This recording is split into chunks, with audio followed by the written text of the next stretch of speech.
There you go. Welcome to Fail, everybody. We like to make everyone feel comfortable by, I'm waiting for that girl to start talking behind me again. But yeah, welcome to Fail. I'm Kirsty. Welcome to the bottom half of my face, which not many people have seen for a while. I don't know, not everyone will know this, but we actually had an event scheduled for late March 2020. And it was all booked and planned, and everyone was going to come. And as the weeks rolled on, we were thinking about like how we could still do it. We could limit the number of people in the room. Maybe we would just have the speakers. And then, reality set in. But while we couldn't meet in person, Fail kept going. If you check out Fail's YouTube channel, there is a whole plethora of events and talks and interviews that took place in the past year and a half, so check that out. Now, as you kind of saw behind me, Fail has a new visual identity and a new look. And this wasn't the launch that it deserved because the people at Fail have worked so hard over the past year to make this real. We want to give a special mention to Elisa, whose master's thesis was this rebrand, and she did an amazing job. So thank you, Elisa.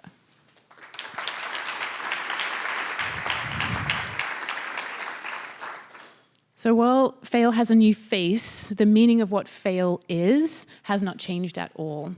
We're about finding the strength and meaning in failure. Like, we live in a society that prizes success above all else and often ignores or pushes away the idea that successful people have failures in their wake. So what we do in this room and on our online events is make space for those failures. So today, you're going to hear 4 speakers talk about times they failed and what they took from it. And then at the end, we'll have a Q&A so you can submit your questions and we can ask them straight out. Please, if you haven't already, turn off or put on airplane mode your phones. Okay, I always like to kick off these events by talking about something from my life, like one of the adventures I've been having in my life. And I was really struggling with what I was going to say to you all today because I haven't had many adventures or much life over the past couple of years. It's been rough. And I feel like when the pandemic kicked in, there was 2 types of people. There was the people who were always alone in their apartments, and there was the people who were never alone in their apartments. And I was in the never alone bucket. I was with my husband in our very small apartment in Cambridge with our 3-year-old son, a 10-week-old baby, 2 full-time jobs, and no childcare. And it was rough. And before we had kids, my husband and I were what you call outdoorsy people. Like, we like to camp, we like to hike, we like to ski, and that's one of the reasons I love living where I live. But we'd had a kid, and I swore this was never going to happen to me, but I'd become one of those people that started to build their weekends around what he wanted to do. Because if you have a 3-year-old in your life, you'll know that if they're having a good time, you are usually also having a better time. And so our weekends were like play dates and indoor play places and playgrounds, and there's a theme here, and going to get pancakes at the diner, which I also liked, but it was all about him. And then overnight, all of those things were gone. We couldn't even meet his friends at the playground. And also around this time, these memes started appearing on the internet that were like, it would be like a picture of the woods with like sunlight streaming through the trees, and it would say, "Outside isn't cancelled." Or there would be like a glacial lake with a mountain and a sunset, and it would be like, "Nature isn't cancelled." And I was like, do you know what, meme? You are right. We are going to go on a hike. And I just never took my kid on a hike because I thought that he wouldn't like it.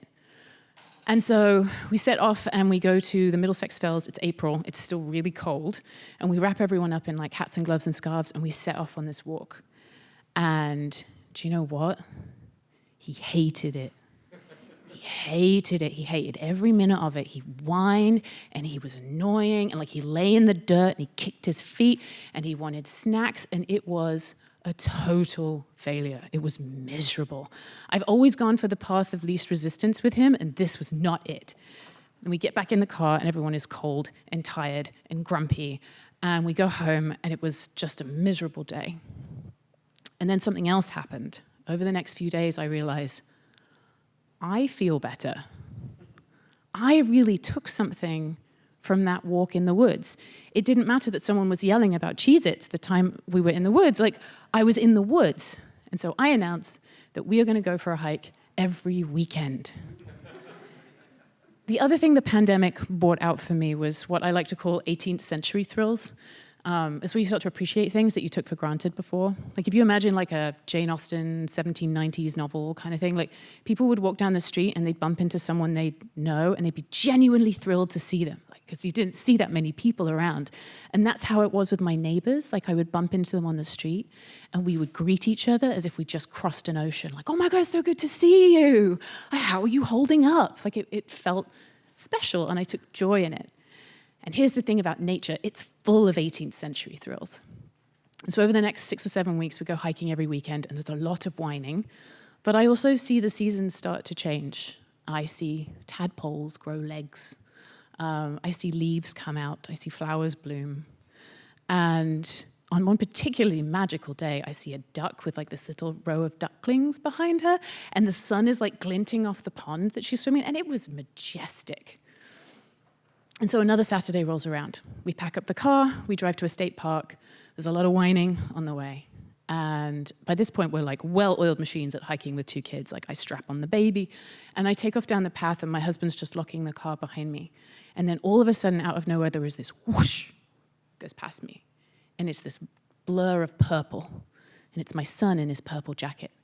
And he says, "Yay, it's the woods."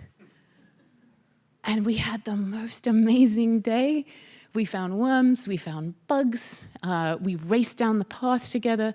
It was magical. And at one point he said, "Mummy, mummy, mummy, mummy." And I ran over like, what is it? And he's like, "Look, there's a spider spinning a web." It was the most 18th century thrill you can imagine. And it really was like a 1790s childhood, right down to the fact that there was the rampant spread of an infectious disease throughout the entire community. And here's the thing, if it wasn't for the pandemic, I wouldn't have kept going back. It wasn't the path of least resistance, it was hard. And it was a strange and weird silver lining in what was a really, really tough year. And it gave my husband and I back a little bit of the people we used to be before we had kids. And it was a reminder that sometimes it's worth taking the most difficult path because it just might have a spider spinning a web on it. Thank you.